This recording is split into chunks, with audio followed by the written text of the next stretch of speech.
లోని MVP police station పరిధిలో degree విద్యార్థి సాయి తేజ మృతి అనుమానాస్పదంగా ఉంది. దీని మీద కాలేజీ యాజమాన్యాన్ని తప్పడుతున్న పరిస్థితి ఉంది. వేధింపులను భరించలేకే ఆత్మహత్య చేసుకున్నాడనే ఒక వాదన అయితే వినిపిస్తుంది. ప్రస్తుతం ఏబీవీపీ విద్యార్థులు కళాశాల వద్దకు వచ్చి ఆందోళన చేస్తున్న పరిస్థితి ఉంది. అసలు ఏం జరిగింది, అది చనిపోవడానికి కారణం ఏమనుకుంటున్నారు? నమస్తే. ఈరోజు ఇక్కడ అప్పుగారి దగ్గర ఉన్నటువంటి సమతా డిగ్రీ కాలేజ్ ఏదైతే ఉందో అందులో ఉదయం సాయి తేజ్ అన్నటువంటి విద్యార్థి ఈరోజు ఆత్మహత్యకు గురయ్యాడు. ఈ ఆత్మహత్య దేనివల్ల జరిగింది అంటే ఇదే కళాశాలలో ఫ్యాకల్టీగా పనిచేస్తున్నటువంటి బేగం అని చెప్పేసి ఒక మేడం ఎవరైతే కెమిస్ట్రీ బోధిస్తుంటారో ఆ మేడం ఏంటంటే అబ్బాయితో అసభ్యకరంగా మాట్లాడడం, ఇలా ఏంటంటే నాకు నా మొగుడి కంటే నీ మీద ఏంటి ఎక్కువ ఇష్టం ఉంది, నేను నీతోటి ఇంకా ప్రొలాంగ్ అవ్వాలి అనుకుంటున్నాను, మన ఇద్దరం ఏంటి సాయంత్రం శివాజీ పార్కులో కలుద్దాం అది అని చెప్పేసి అబ్బాయిని చాలా వరకు మానసికంగా వేధించడం జరిగింది. ఇదంతా ఎప్పుడైతే ఈ విద్యార్థి సాయి తేజ అనేటువంటి విద్యార్థి ఎప్పుడైతే బరాయించడం మొదలుపెట్టాడో ఇదంతా కూడా ఏంటంటే వాళ్ళ యొక్క పేరెంట్స్కి చెప్పడం, వాళ్ళ పేరెంట్స్ వచ్చి ఆల్రెడీ గొడవ పెట్టుకోవడం కూడా జరిగింది. ఇలాంటి పరిస్థితి ఆల్రెడీ సమతా డిగ్రీ కాలేజ్లో తలెత్తినప్పటికి కూడా ఏంటంటే ఈ విద్యార్థులందరూ వెళ్ళి ఒకసారి డైరెక్టర్ గారి దృష్టిని పెట్టినా కూడా ఇప్పటికి కూడా ఎలాంటి సొల్యూషన్ కనపడని పరిస్థితి ఈ రోజున సమతా డిగ్రీ కాలేజ్లో ఉంది. మేము ఇప్పుడు ముఖ్యంగా ఏం డిమాండ్ చేస్తున్నామంటే ఎవరైతే బేగం అని చెప్పేసి ఒక మేడం ఉన్నారో మనం అన్నిటికన్నా ముందుగా పరిగణించాల్సిన విషయం ఏంటంటే ఈ సాయి తేజ అనే విద్యార్థి చనిపోయింది ఆత్మహత్య వల్ల కాదు, ఇది ముమ్మాటికి హత్య అని చెప్పేసి ప్రతి ఒక్క విద్యార్థి కూడా ఇక్కడ ఆరోపిస్తున్నారు. ఎందుకంటే లైంగికంగా వేధించడం, మానసికంగా క్షోభకు గురి చేయడం, ఇలాంటివన్నీ చేయడం వలన ఈరోజు సాయి తేజ అనేటువంటి విద్యార్థి ఒక అమాయక ప్రాణం ఈరోజు చదువుకుంటున్నటువంటి విద్యార్థి ఈరోజు ఆత్మహత్య చేసుకొని చనిపోవడం జరిగింది. దీని మీద మేము డిమాండ్ చేస్తున్న ముఖ్యమైన విషయం ఏంటి అంటే మహానగర సిపి ఎవరైతే ఉన్నారో వారు ఏంటంటే ఈ సమతా డిగ్రీ కాలేజ్ ఈ విషయం మీద స్పెషల్ ఎంక్వైరీ టీంని నియమించి ఇది ఎంక్వైరీని పూర్తి కాకుండా ఇంకెవరైనా బెదిరించిన సంఘటనలు ఏమైనా బెదిరించడం అంటే ఈ కాలేజీలో అంతవరకు బాగానే ఉంది. కానీ ఎవరైతే ఈ బేగం అని చెప్పేసి ఉన్నారు కదా ఆ మేడం ఆవిడ ముఖ్య పాత్రధారి ఇక్కడ.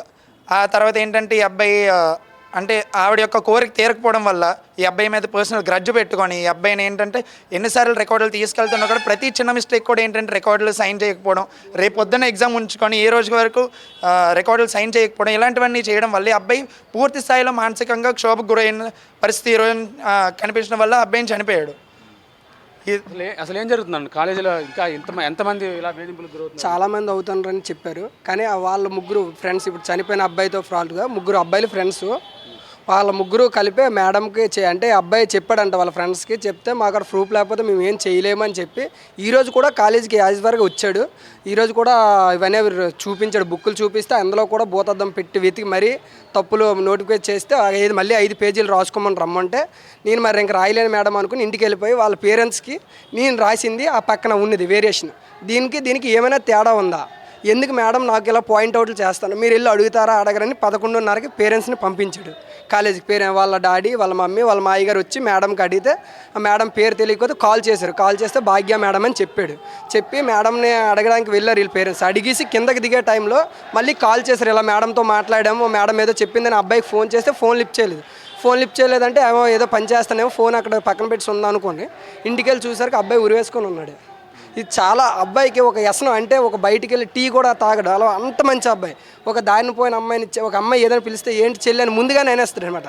చాలా క్యారెక్టర్లో మా ఫ్రెండ్స్ కల్లా నాకు తెలిసిన అబ్బాయిల కల్లా the best one and only golden బంగారం వాడు. ఆడిని మిస్ అయిపోవడం అంటే మాకు చాలా బాధ అనిపిస్తుంది. పేరెంట్స్ ఏమన్నారు? పేరెంట్స్ ఏమైనా కేసు పెట్టారా? ఆల్రెడీ అది స్టేషన్కి వెళ్ళారు, అది కేసు పెట్టారు. అంటే ఇప్పుడు వాళ్ళు చనిపోయిన బాధలో ఉండి వాళ్ళు అంటే కొద్దిగా లేట్గా తీసుకుంటారు. తర్వాత వచ్చి ఇప్పుడు 5 గంటలకి మన ఎంవీపీ స్టేషన్లో కేసు ఇవ్వడం జరిగింది. ఇప్పుడు ఆ డెడ్ ఫస్ట్ ఆఫ్ ఆల్ మనకి ఎక్కడైనా ఆశ ఉందేమో, బతుకుతాడేమో అని ఆశ కోసం మనం మెడికల్ హాస్పిటల్కి కూడా తీసుకెళ్ళడం జరిగింది.